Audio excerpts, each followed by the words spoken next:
Dah lebih sebulan siri Redmi Note yang baru keluar dan kali ni ialah siri 11. Tapi dalam video kali ni saya nak buat review tentang abang ke semua Redmi Note. Yang paling ketua, yang paling padu, kita ada Redmi Note 11 Pro. Jadi adakah versi tertinggi ni padu? Jom kita review. Assalamualaikum dan hai. Jadi sebelum kita mula, kita nak bincang dulu bab harga sebab untuk peranti Redmi ni mostly murah. Jadi kita ada dua jenis varian. Kita ada 6GB RAM, 128GB memori. Itu yang paling rendah. Harga ni dijual sekitar RM999.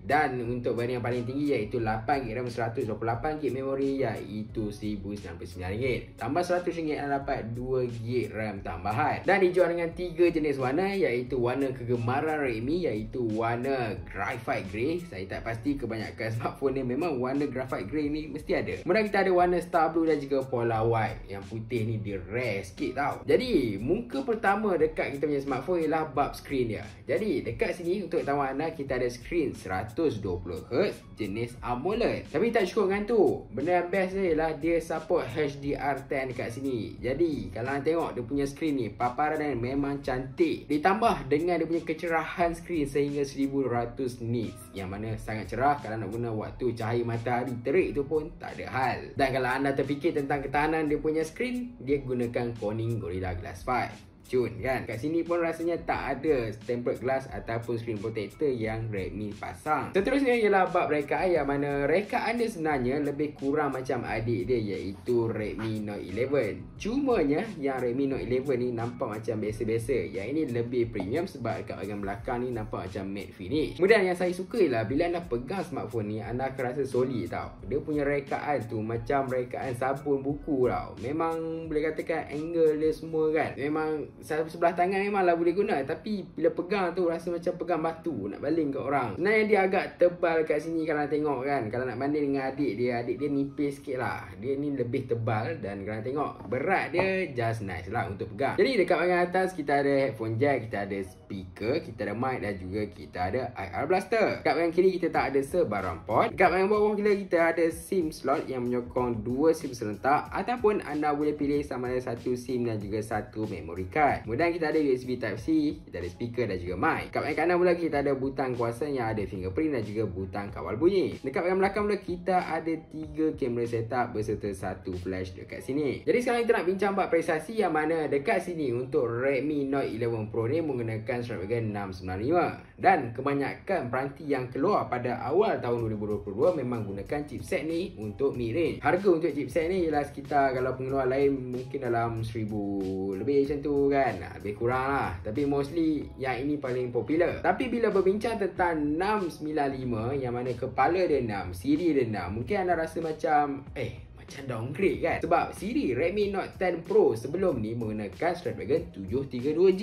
Betul tak? Tambah G belakang untuk gaming. Tapi sebenarnya 732G tu kurang perform lagi. 695 lebih perform. Saya tak pastilah kenapa naming dia tak kena dengan prestasi dia. Chipset untuk 695 ni sebenarnya lebih power efficient, lebih bagus sebab dia lebih kecil, 6nm sahaja, dan dekat sini dia lebih powerful. Dan tak lupa juga untuk videonya Redmi Note 11 dikuasakan dengan MIUI 13, yang mana MIUI yang kurang bug berbanding dengan MIUI 12.5 ataupun MIUI 12. Bercerita tentang gaming, untuk tahu anda gaming kat sini saya dah cuba, jadi anda boleh tengok video gaming tentang Redmi Note 11 Pro. Overall pengalaman untuk gaming dekat Redmi Note 11 Pro ni boleh katakan memang nice. Memang boleh katakan untuk sebuah mid range agak sedap. Mostly anda boleh gunakan untuk main sekitar mid level punya grafik. Jadi kalau macam anda tengok, kalau saya cuba main Mobile Legends, saya boleh gunakan Ultra. Tapi untuk PUBG, grafik dia masih lagi biasa, iaitu anda boleh setting sehingga HD sahaja. Dan kalau nak guna untuk smooth, anda boleh dapat Ultra sahaja,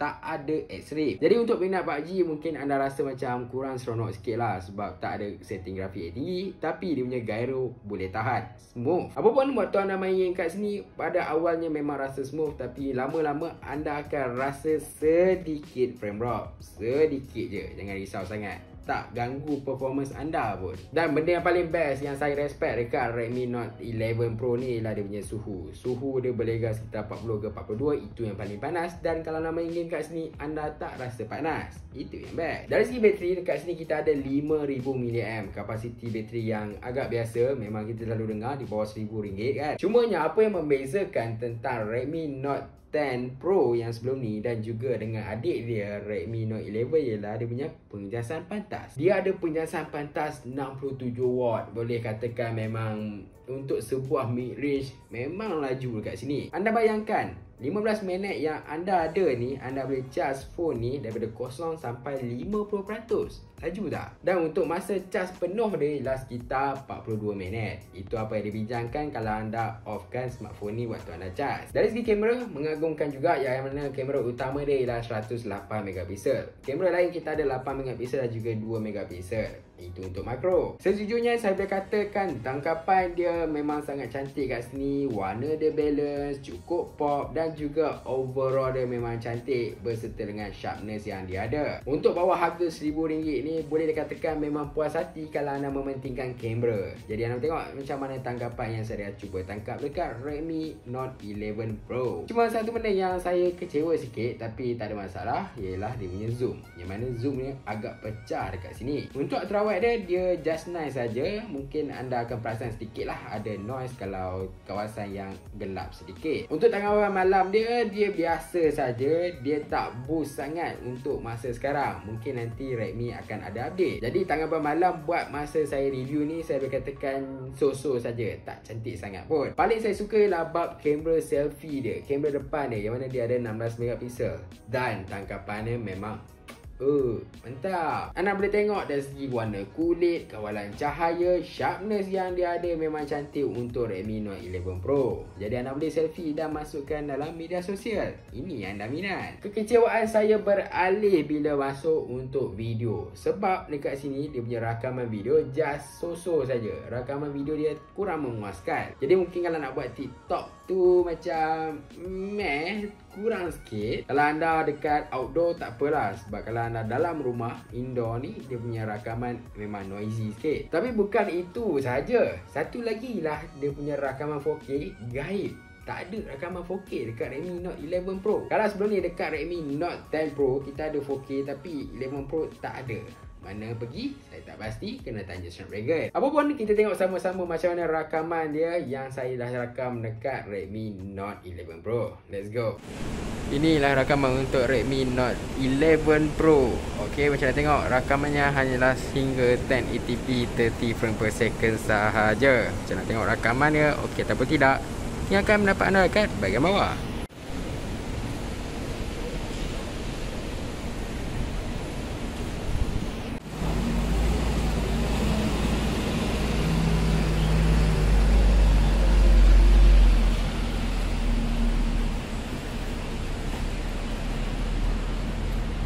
Dari segi keselamatan tak ada masalah. Anda nak guna fingerprint dekat bahagian tepi pun laju dekat sini. Anda nak guna face unlock pun laju dekat sini. No problem, memang mantap. Extra kat sini benda yang saya suka ialah walaupun dia bukanlah benda baru yang mana dah ada dekat Redmi Note 10 Pro sebelum ni, tapi saya still nak mention iaitu kita ada stereo speaker, kita ada headphone jack, kita ada IR blaster. Redmi tak buang, terbaik. Jadi pendapat saya sendirilah, saya dah katakan Redmi Note 11 Pro ni ada beza yang agak banyak. Tapi kalau anda daripada Redmi Note 10 Pro nak ubah ke Redmi Note 11 Pro, saya tak sarankan sebab beza dia tak banyak sangat. Memang boleh nampak ketara tapi lebih baik anda tunggu untuk siri seterusnya, lebih jimat. Dan buat masa sekarang kita tak dengar lagi lah untuk siri Redmi Note 11 ni dia punya stok tu kurang kan.